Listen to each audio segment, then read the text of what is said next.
Welcome back, ladies and gents, and thank you so much for watching. As you probably guessed, yes, we have another cool project on the channel to work on. It is a Sportster. It's a 90 model, 883 to be exact. And this one's going to be quite a doozy, just like the Softail we just worked on. I think there's quite a bit wrong with this bike. Well, let's take a closer look and see what we got. So if it's your first time on the channel, first of all, thank you so much for joining us. Now, what we try to do with these bikes, and this one's a great candidate, is just find something that's old like this that, doesn't really have to be old, to be honest. It could be something that was ridden hard and just parked for a while. Or it could be one like this where it's just been sitting around. This one looks like it's just been sitting in somebody's garage for quite a while. Maybe it was a project somebody didn't finish and it just needs some work. Now, we don't do full-on restorations. I'm not going to go spend that kind of money. I mean, I guess there are some people that will do that, but to be honest, these bikes really aren't worth that much anymore. So what we try to do, everything here is about budget, budget, budget. How can we get this thing back out on the road, looking really good and running good to give it just a little bit more life? Now, for the backstory on this bike, I'm going to be honest, I don't know a whole lot other than it is a 90 model 883. That's really all we know. I did pick this up from a younger gentleman, super nice guy, very respectful, so kudos to good parenting for that young man. But he said he picked it up from a guy that had done some work to it, sold it to him, and then he did a few things. And I think what you're seeing is just where there have been a lot of hands in here. So for whatever reason, that young gentleman had to sell it, and that is definitely where we come in. But the one great thing about this bike is it actually does run. When we picked it up, he was able to fire it off for us. I actually was able to take the bike and limp it in first gear to get it on the trailer.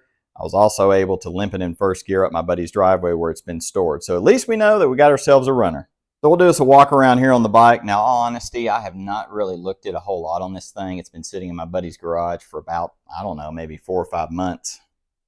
We'll start back here. Now, I have looked at this. I don't know what this is. It's going on. It looks pretty neat. I would probably have tried to run it, but it's just got some, it's got to be an Amazon special. It's got some Mickey Mouse hardware on there. There's no way that thing is going to stay there and not move from vibration. They did do some cutting on the rear fender. It looks like these struts right here, or the ones that are on the frame, whatever you call them. I call them struts. It does look like that they're whole, like they have not been cut on.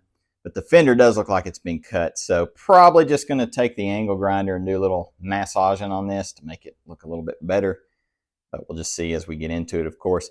The seat, I was considering doing a seat that's more of like a spring seat or a solo seat, but seats are freaking expensive, right? And this seat has no tears, no rips. It is a Harley seat, so we'll just probably clean it up and make it work.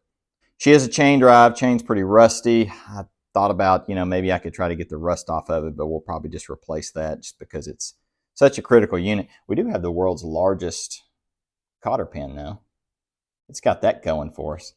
For pipes, they are 1 3/4 drag pipes. One thing I did notice is, I don't think you can see, no mount bolt there, and then this front one, you can't really see it. It's not mounted. So both pipes are literally just hanging off of the head studs. So before I do any riding on it, I'm going to try to figure something out to at least tack those down somehow. And then here, we got a lot going on right here, just in this whole area. First of all, I'm going to address this. Don't run these if you've got them. They look cool, these glass ones. A lot of car guys will tell you the same thing. These are prone to cracking because they're glass. They're very thin. I mean, all it's got to do is just vibrate on here or bounce. And of course, you got gas going everywhere. So if you run one, just be careful. Make sure it's kind of positioned in a good way. We do have a Mikuni carb. I'm going to be honest. I have very limited experience in Mikuni, but they're supposed to be really good. So we'll make it work. And of course, our little, what is behind our little Socko here? What is this? I haven't even had it off. Oh gosh. Oh, what is that? I have no idea what's going on here. Is that like that is weird. All right. Well, I'm going to have to get into that and figure out what's going on. This has been broken and everything. I don't know what that is. But we're going to definitely need some kind of a breather system. That is for sure. Things to address later. I have looked all over the engine. I haven't noticed anywhere where I see any head gaskets or base gaskets leaking, so that's a huge plus there, and I kind of dodged a bullet if I don't have to get into this motor. We do have some oil up in here. It's not coming from the head because the head would be right here where the head mounts. I'm guessing this push rod tube right here is probably leaking, so that's pretty easy to address if that's all it is. For our front end up here, actually the bars are pretty cool. I think I like the bars. He also, the guy I bought it from also put these grips on there, which they're actually really cool. And this has got to be one of the best throttles aside from it squeaking, I can fix that with some grease. I mean, it just works great. So that is really cool. I do like that. Of course, we've got 2 different color controls, so we'll figure out which one we want to replace and all that. This does work. We do have front brakes. Of course, this is, loose. I think somebody just threw it on there. Oh, speaking of brakes, I forgot to show this. So this one just, it just goes all the way down to the ground. My guess, at least I hope what it is, it's just out of fluid, but we'll see. We'll have to address that later, of course. And the rest of the front end, I can't tell for sure. I think I'll know more whenever I ride it maybe, but I do think our fork seals are shot. I mean, it wouldn't hurt to just, pop those on there, but it is kind of a job. Front fender is tweaked just a little, but the fender overall is good, so I'll just throw it in the vise and get the old channel locks on it and straighten that up. And we got another Amazon special up here, but I'm going to try my best to reuse this because I think it looks kind of neat. Plus, I don't want to pay the money, but it's just kind of doing this. I guess this is a new custom feature. If you hit a bird or something, it'll just, it'll just move back on you like that. Who knows? I have no idea. We do have about a 7-mile long clutch cable on the bike. That'll be replaced. This clutch, though, this has got to be the worst. Hear that? This has got to be the worst feeling clutch I've ever dealt with. So hopefully when we get into that guy down there, there's no surprises when we go to replace it. We will see.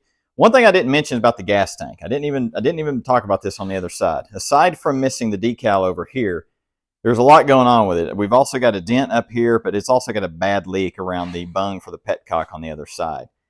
I need the gas tank to at least kind of test drive around the neighborhood, so I'm guessing I'm just going to try to throw some JB weld on it a little bit to see if I can, limp it around the neighborhood. I just don't want to be catching on fire is what I'm trying to say. And we got a few things going on down here. So the battery, this looks like somebody's lawnmower battery they threw in there. I mean, I guess I can make it work, but we're going to get the right battery to put in there. Keys over here, key switch, ignition, all that. It is actually the spring-loaded type, like on your car. So we'll address this. Now, of course, somebody's got this zip tied safely behind the motor with the wires touching everything, but we'll find a place to relocate that. I actually like that. I think that's pretty cool. And then here, this should be where the ignition module was. Now, we know the bike runs, so that means somebody either put an aftermarket electronic ignition in the nose cone over there, or they're running points. It's got to be one of the two, so we'll check that out later. But again, the bike does run, so I'm not too concerned with that. I saved the wiring for last to walk through it. There's really, honestly, guys, there's just not much on it. I mean, you can look under the seat here. This is the first time I had the seat off, by the way. I'm just now seeing this. But there's just not a lot down there. Of course, this guy's not even plugged up. We'll have to rerun for all that. And then up here, all your wiring is literally for the headlight going up through there. And then our wires going up to the coil. That is about it. So nothing up on the bars. You're going to have no horn, no signals, just not really much of anything. So this actually gives us an opportunity. We're going to redo all the wiring, rewire it ourselves from the ground. Well, I mean, we're going to reuse, what's on here. I'm not going to go buy all new wiring. We're going to tidy it up, loom it up, heat shrink it, solder it, all that kind of stuff to just make it look. And I think what we can do is we can actually, since we're going to be doing that, we can make everything look mighty clean because you just don't have many wires to worry about. So now for the rest of this video, the whole thing is can we get this bike started? Well, we know it runs, but can we actually get it around the block? So I need to go address a few things like the tank, the fact that it's leaking gas, the pipes aren't even mounted up. We got wires hanging down, and I need to just check over everything because I don't want to be going around the block and catch on fire or go down the ground or anything like that. So I think we'll just get started on this tank and work our way from there. The good news is our tank should come right off because, it's only got one bolt holding it on. Also, our line here is pretty loose, both connections. I mean, it was already leaking out of the gas tank from a hole somewhere. It's kind of remarkable it wasn't hemorrhaging anymore. We will get it squared away. Oh, that was completely loose.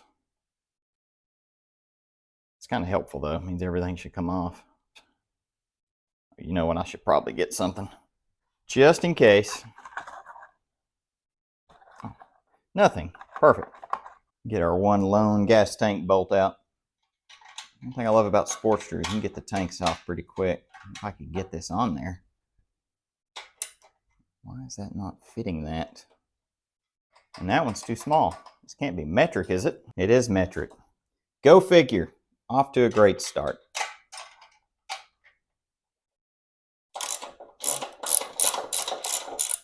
Should come right through.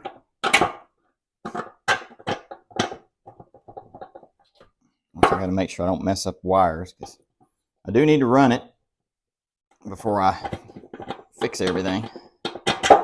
Oh, I think I got it. Little bitty tank. And by the way, this is not metric. It was just the head of it's messed up. So yeah, off to a good start. Never know what you're going to find, folks. So this wire is a ground for the headlight, and we'll of course reground it somewhere else. But it was just, you know, kind of pinched up in behind the bracket. It wasn't even over the bolt because it won't fit. So I guess that's one way to ground it. I actually like this little factory decal right here. It's kind of a shame this tank is ruined. I'm probably going to try to find this online. I know we found some stuff on that 89 Softail we just worked on. Try to incorporate that into our high-end, you know, rattle can paint job that we're going to be doing. Only the best in this garage.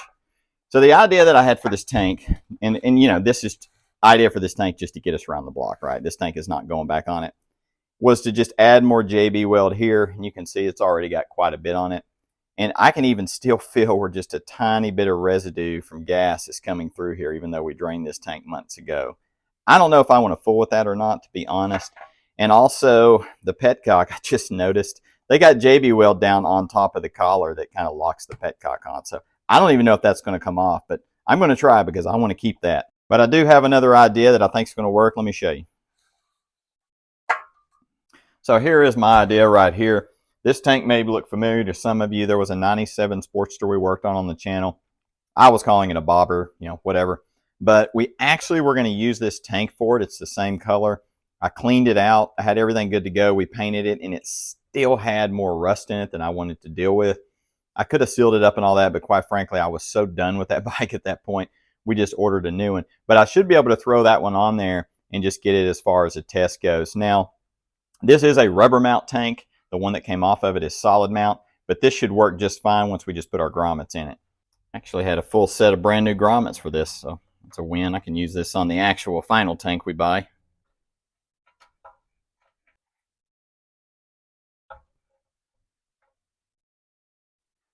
Let's see if this is even going to mount up. Of course, this will tell us if our new tank I plan to buy is going to mount up. I think we might be okay. Stay up there.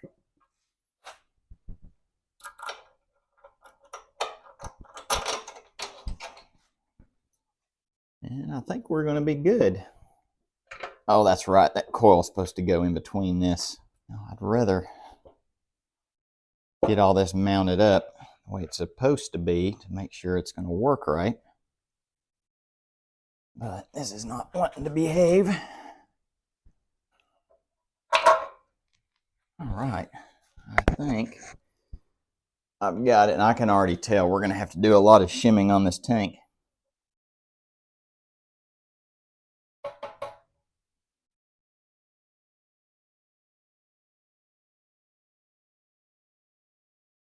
So yeah, this is going to work just fine. I do think so. And it's actually got everything. Looks like we got everything cleared too. All our clearance is good. I think we're going to be in good shape. The only problem is this right here, you know, a little bit of a spacing problem. Actually, the mounts for this tank is a little wider. So, but that's what they invented spacers and washers for. So we'll get that squared away and it should mount up good. Let's see if we can get this petcock off of here. I hope we can reuse it. Because I hate buying stuff. Oh, good, it's turning. You can hear that JB weld breaking up though. Let's see how this looks. Oh, it sounds like it's going to be interesting. Gross. Golly.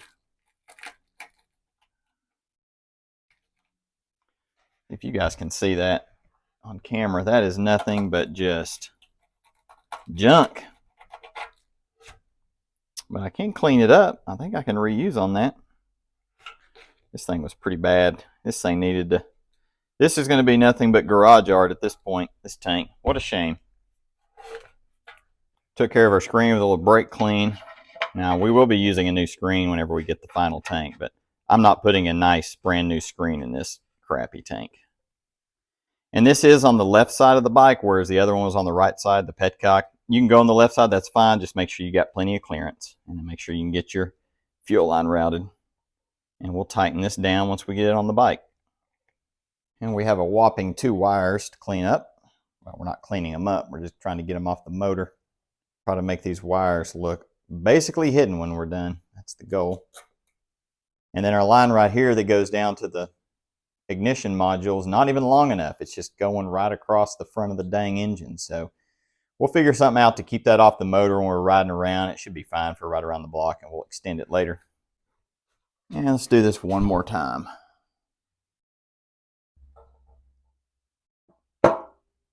You know, I think I've hit just about every part on the frame except for the hole where it's supposed to. There it goes.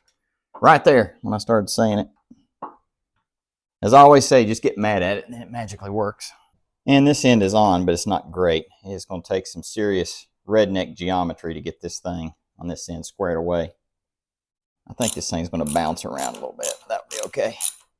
No, I think that's actually going to work. Impressive. Well, the tank mounted up nice and solid. That's good. And it's also straight. So now we know we can get us an aftermarket one on there, no problems. Here's what I was talking about the petcock. So we might have a dilemma here. This one's going to work just for testing. I'm just going to, turn it to the side a little bit. I could try to find maybe a bracket off of a newer model Sportster to allow me to go straight down with it. That actually might be the best thing to do. It just depends on how much they cost. Also thought I can lift the tank. I do front end tank lifts all the time. They look really great on these bikes. Might do that just to get this, up a little bit, but then we'd have to kind of run the fuel line in an odd way, or I could go back to the right side. I don't know, but let's get the bike running first and we can deal with that later. I guess we'll put this guy on at an angle so I can actually get a fuel line on it until I figure out what all we're going to do on this side. We'll reuse this craziness just so we can test on the bike. That includes the dangerous fuel filter. I want to catch any rust. There is rust in this tank, so I want to catch the rust that comes through. But I don't want to get it on the heads, or the cylinders, I should say, because I want it to crack. I'm about 95.3% certain that this is not the right carburetor for this bike. And the reason is, well, the carb doesn't sit right on the bike, for one thing, but that could also be this homemade contraption here on the front, the breather. But the choke is actually on the back of the carb, in behind it. I finally found it, and it's pushing. It's going that way. So if you pull the choke out, it's going that way. So maybe an Amazon special purchase in my future. Just saying. What is the deal? There is a burr, like metal, that's flipped up on the edge of that. Well, that's not going to work. Let's see if we can smooth that out a little bit.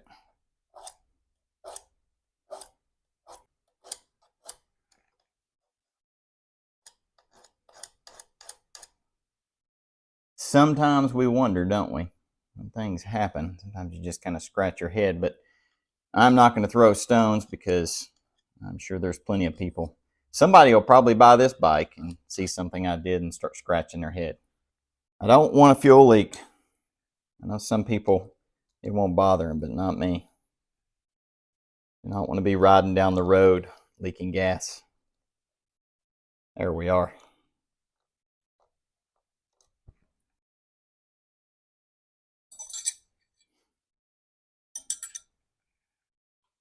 So this clutch cable, it will, oh, well, it's not even tight. As I was saying, this clutch cable does work. She's just binding really bad, and I'm just afraid it could snap on me. Well, darn. I think I'm going to have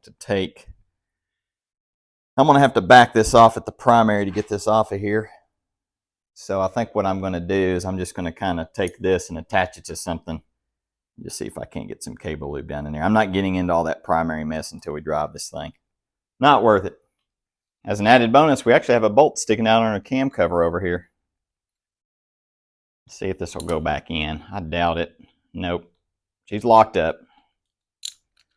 See how the threads look. Man, I hope I don't have to fix some threads. Well, it's turning. That's always good. Seems pretty smooth. Maybe it's just too long of a bolt. I hope that's what it is. Let's take a look at this guy. I don't see any aluminum shavings or nothing on it, which would have come from that case.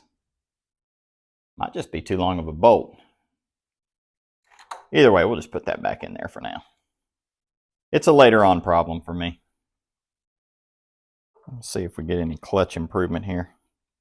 Now these controls are not factory. These are I believe these are 96 and up style.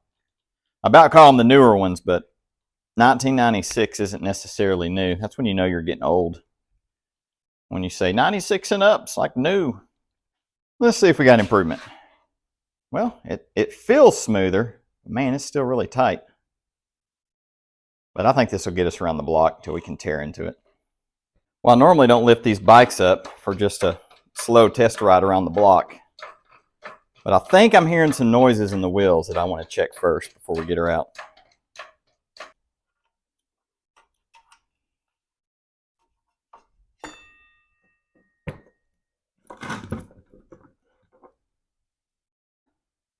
Our front wheel seems great, nice and smooth, other than the cobwebs all over the tire. And as a bonus, we've also got looks like no grease coming out of the wheel seals on the sides. Now, we will be repacking the bearings, which means new wheel seals, but I think overall up here we're in good shape. Back here, the bearings seem okay. We also have the same thing where there's no leaking on the wheel seals, which is a plus. Our chain is rusty. It's also a little loose, but nothing that's kind of out of the ordinary that would cause a problem. But over here, not so much. Let me show you what we're dealing with, what I just found. Now, the first thing I noticed is here, this is the axle adjuster. And this is not a big deal. I mean, this is tightened down. Actually, I should probably check these axle nuts before I get this thing out on the road, just to double check. And I do think the rear wheel is not aligned properly, but I'm not as concerned just going around the block. But take a look at this caliper and rotor. So on the caliper, I can get you guys to see it. There, this bolt is just hanging out. It actually stopped backing out because it hit the shock. So the caliper's just kind of bouncing around in there. And if you remember, the rear brake does not work. And our rotor right here, it's hard to see, but I do think this is the wrong rotor for this bike. You guys can chime in the comments if you like. It looks like the diameter on it's too small because it's leaving about a quarter of the pad left at the top, meaning it's not filling the entire pad, if that makes sense. And then right here, these should be button screws, button head, flatter. And if you can see, every one of those screws or bolts holding the rotor on are hitting the caliper bracket, and that's probably the noise I heard. And you can see the head of the bolts where they're a little shiny, where they're rubbing. So that's good to know. That's why I wanted to check it. That's probably where our noise is from, and future things to address. So we'll just be easy on it when we limp her around. I'm going to try to get these pipes attached somehow to the mount so they're not just hanging off the side of the heads. This pipe back here, the rear pipe, actually lines up with, I guess, is the factory bracket. Well, it lines up close enough to get a small bolt through it. They don't line up perfect.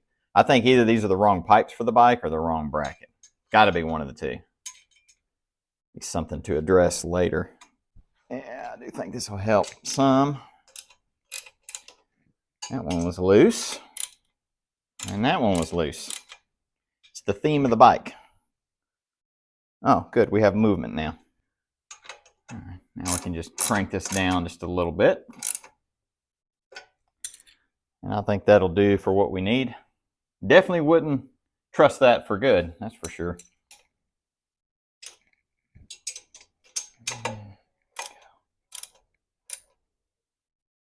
I'm not sure if it's an old age brain thing or what, but I freaking forgot that these Sporties mount right here for the front pipe. It just completely went out of my brain, I guess. That means the bracket's right, the pipes are right.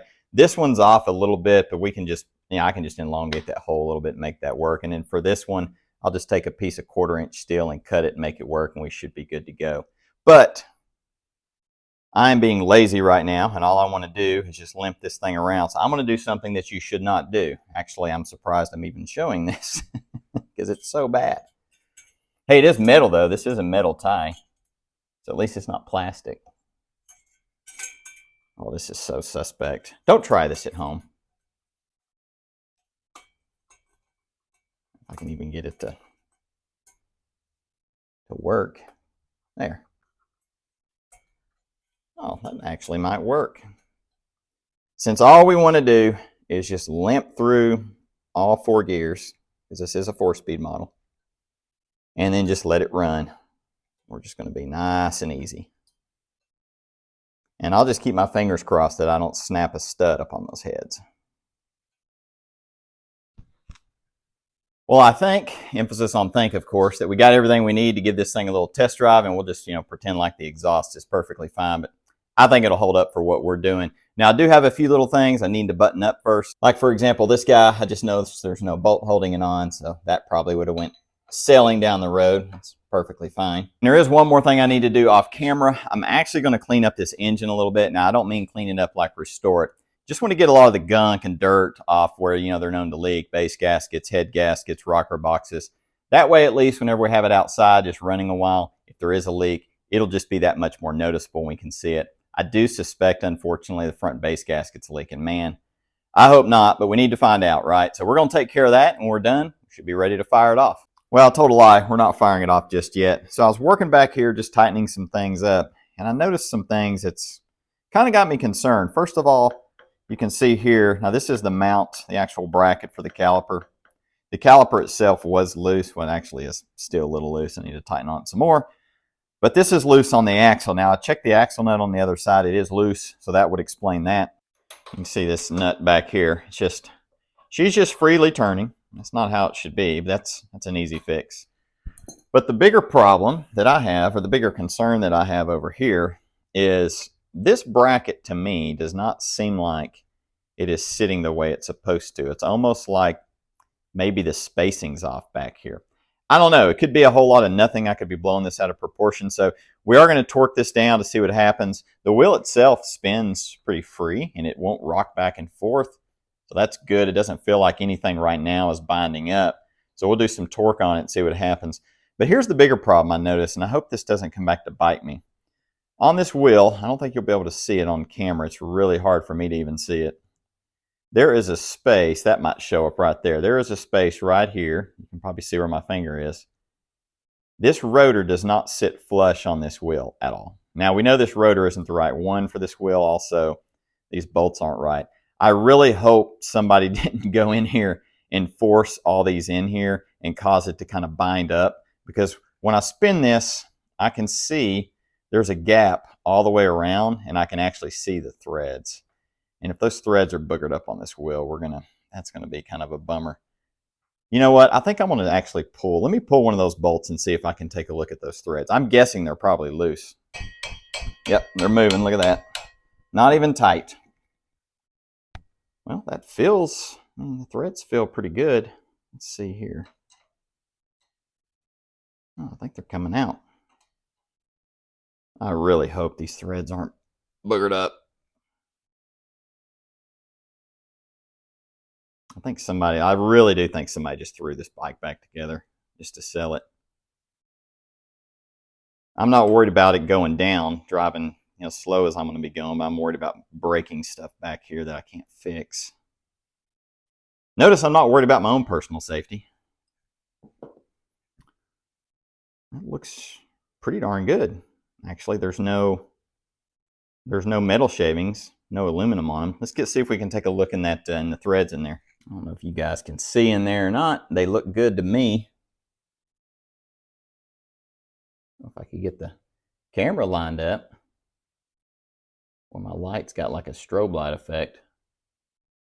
Yeah, the threads look okay to me, but it does look like that the holes are not perfectly lined up. Ugh, man, did somebody seriously just kind of force this thing on there? I think they did. Let me check another thread.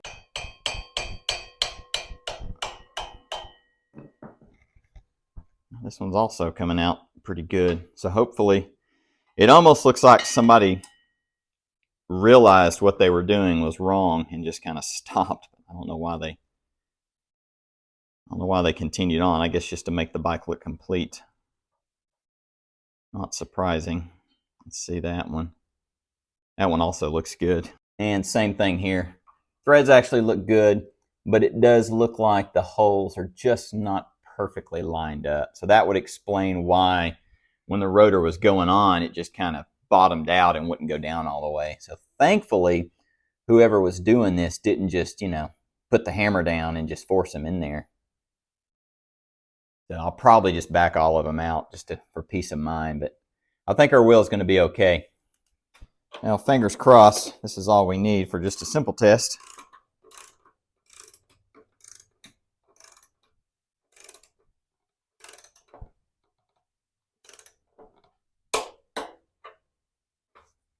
I suppose this could probably be worse, but I think we might be able to just go into limp mode around the block and be okay. What's hanging up, if you can hear it, is the bolts that we already knew that were wrong in the rotor are just lightly touching this bracket. And that's where you can kind of hear it rub a little and then stop, and then rub a little and stop. I'm sure it'll make a nice little noise going down the road. But this definitely falls into the category of don't try this at home. This is not a great idea. I do think we still have a spacing issue in here somewhere, but for our purposes of going around the block, I think we're going to be all right. Now we're moving on to startup and hopefully test ride day. Now, as a bonus, our wrong size battery still held a charge on the bike, so that's good. We'll just kind of pretend like we don't see these, zip ties holding it in place. She is kind of sturdy though, but hey, it's got to be a lot better than those metal ties we used on the rear exhaust. But all joking aside, this guy will be replaced. I just didn't want to throw money at this bike until I can actually see that it'll go down the road and shift through the gears. Is it suspect? Yeah, but so are most things I do. So I think before I go throwing any fuel or spark at this bike, I want to rotate the engine with the plugs out. The reason is oil level. Now the bike ran fine before, it's probably going to be okay. What I should have done whenever I had the bike before is check the oil whenever it was hot to kind of get a good baseline at the oil level. Right now it's showing about 1/4 to 1.5 quarts low, which is very typical of these things whenever they leak oil down into the crankcase. I don't want to just add oil if I've already got another quart down in here. Hopefully by cranking it like this will help me out, but if not, it'll make me feel good to do it at least. Hopefully I can get to this ignition switch that's zip tied down here. Ooh, we got headlight. Let's see what we get here.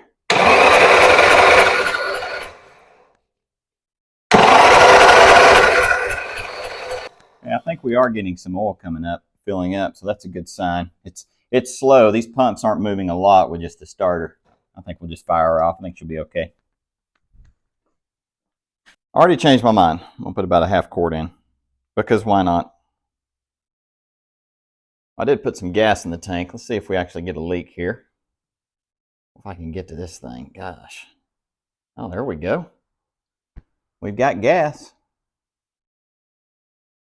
And it looks like the petcock screen is keeping all that rust and debris out that was in that tank. That's a plus. I don't see anything over here. Feel no leaks. I think we're good. There's only one thing left to do. Well, as always, I think I spoke too soon. We did have a leak. It was a stuck float needle. So tapped on the carburetor bowl a little bit with a screwdriver. I think we stopped it.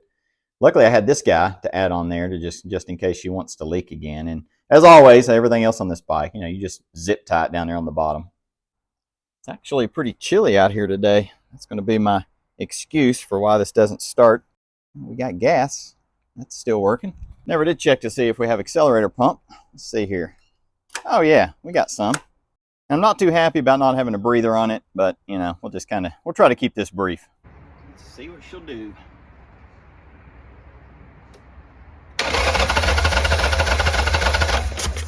Ooh. Oh, ignition switch is turning on me.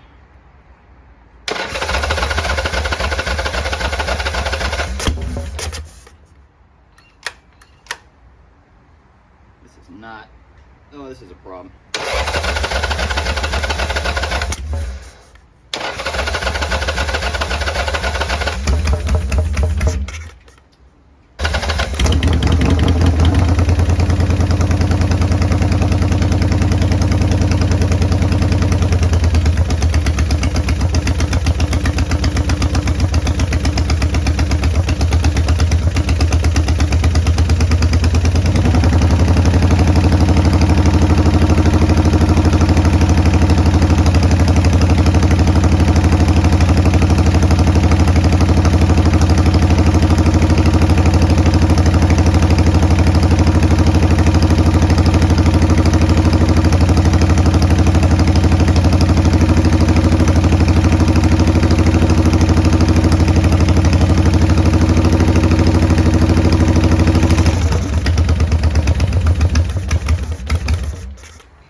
This ignition switch is turning.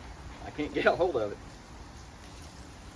I guess a zip tie is not a good way to hold these in. And I'm trying not to fry my hand either.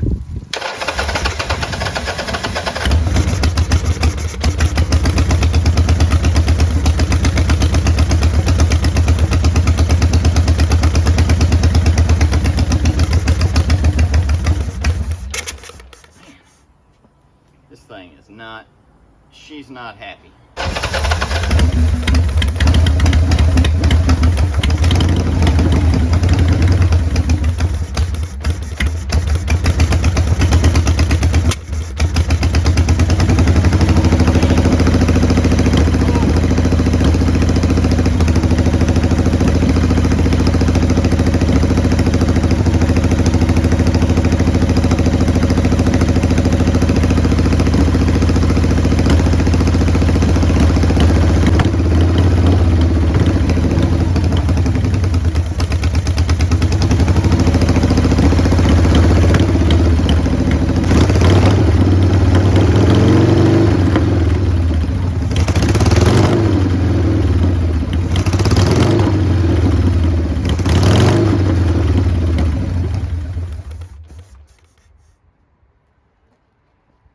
Well, she runs, but she don't run good. Let's see where our oil is. I think you guys can see, but I think, yeah, we're in good shape. I'm glad I added that extra half quart. But this bike, I think this bike also has a bad intake leak too, because when I pulled the plugs, one of them was lean, one of them was rich. So we're gonna try to get this thing warmed up the best we can and just limp her around.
Well, that was not as death-defying as I expected, but I will say this is not a happy motorcycle, but I guess that's where we come in, right?